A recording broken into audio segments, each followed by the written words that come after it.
بسم اللہ الرحمن الرحیم۔ السلام علیکم۔ جیسا کہ میں نے اپنے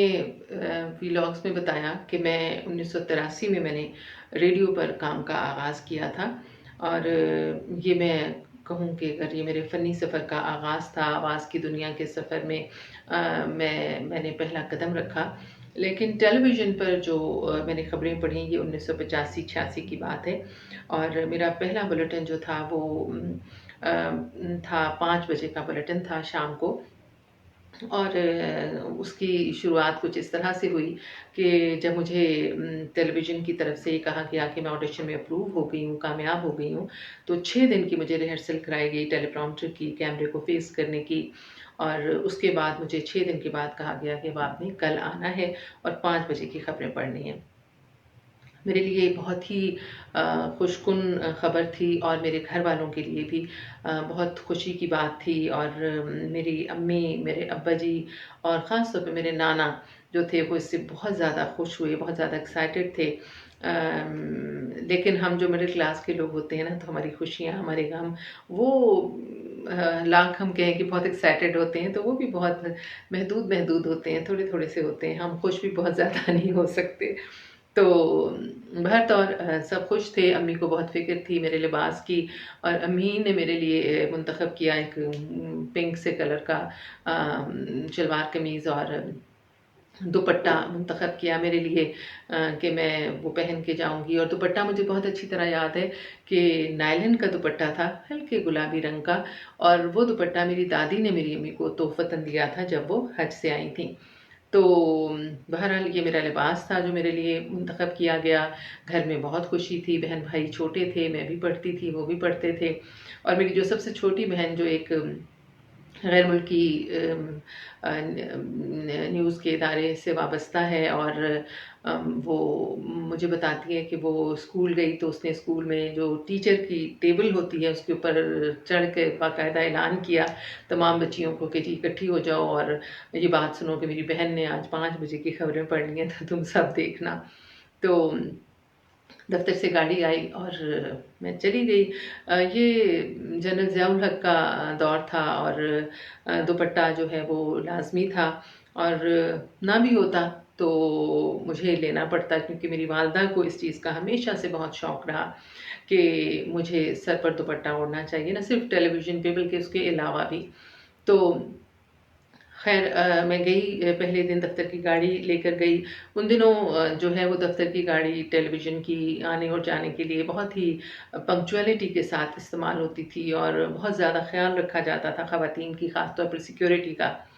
تو جب میں وہاں پہنچ گئی تو پھر پہلے میک اپ کیا، جہاں زیب صاحب نے میرا میک اپ کیا۔ ہاں، یہ بھی ایک بہت یاد رکھنے والی بات ہے کہ وہ رمضان المبارک کا مہینہ تھا اور میں روزے سے تھی، تو شام کو 5 بجے کی خبریں تھیں، میک اپ کیا جہاں زیب لودھی نے، اور اس کے بعد میں نیوز روم میں چلی گئی۔ نیوز روم جو ہے وہ کچھ اس طرح سے تھا کہ ایک بہت بڑا ہال تھا، اور اس میں ایک اتنی ہی بڑی ٹیبل جتنا کہ بڑا وہ ہال تھا، اس کے ایک طرف اردو کا سٹاف بیٹھا ہوتا تھا، اردو خبروں کا ڈیسک ایڈیٹر اور باقی ایڈیٹرز وغیرہ، ٹرانسلیٹرز، اور ایک طرف ٹائپسٹ، اور دوسرے کونے پہ میز کے انگریزی خبروں کا سٹاف بیٹھا ہوتا تھا، اور نیوز کاسٹر جو ہیں وہ اردو کے اردو کی طرف اور انگریزی کے انگریزی کی طرف بیٹھے ہوتے تھے، اور جیسے جیسے خبریں آتی جاتی ہیں تو آپ ان پر ایک نظر ڈالتے جاتے ہیں، اور اگر آپ کو کوئی دقت ہو، کوئی مشکل ہو تو آپ وہاں پر کسی سے بھی ہیلپ لے سکتے ہیں۔ تو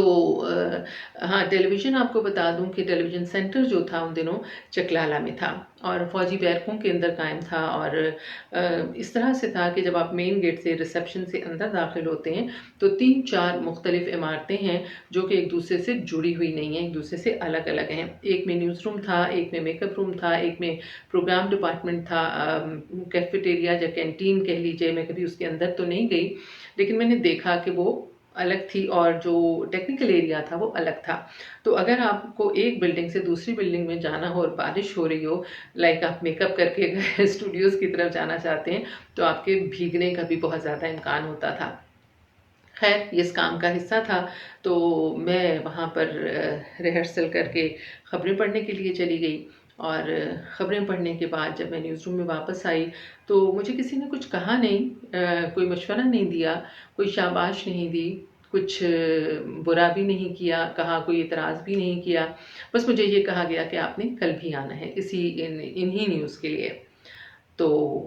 جس سے میں خود سے ہی سمجھ گئی کہ وہ میرے کام سے شاید مطمئن ہو گئے ہیں۔ اس کے بعد میں میک اپ روم میں واپس آئی، اور میک اپ روم میں واپس آئی تو سب مجھ سے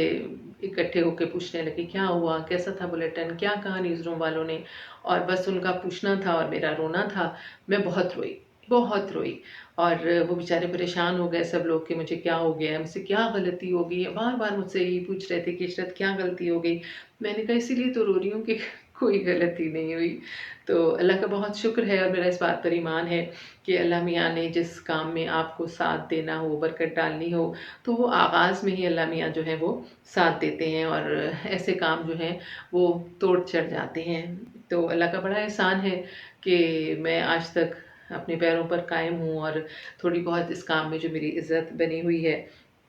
وہ ہے۔ اس وقت جب میں گھر آئی ہوں، دفتر ہی کی گاڑی میں واپس آئی، تو میرے گھر میں میری والدہ، میرے ابا جی اور میرے جو نانا ہیں وہ بھی بہت خوش تھے، میرے گھر کے پاس ہی رہتے تھے، اور بہت بہت انہوں نے مجھے کہا کہ میں نے اچھا کام کیا، لیکن خود ہی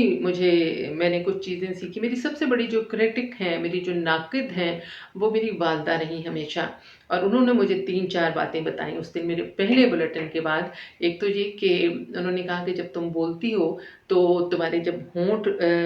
ان لفظوں میں